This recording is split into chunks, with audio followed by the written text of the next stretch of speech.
क्या आप मुझे यहाँ आके तक छोड़ देंगे? आप इतनी रात को यहाँ शमशान में क्या कर रही हैं? वो मैं यहाँ पर किसी का इंतजार कर रही थी। मतलब? वो सब आप छोड़ो, आप मुझे बता दो, आप मुझे आगे तक छोड़ दोगे या नहीं? हाँ हाँ ठीक है। वैसे आपने बताया नहीं, आप यहाँ शमशान में क्या कर रहे थे? इंतजार। मगर किसका? मेरे पति का।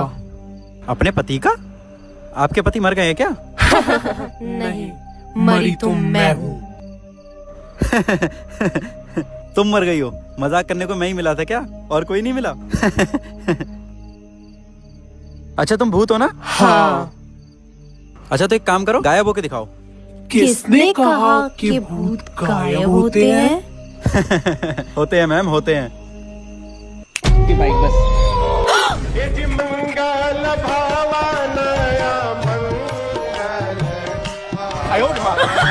मंगल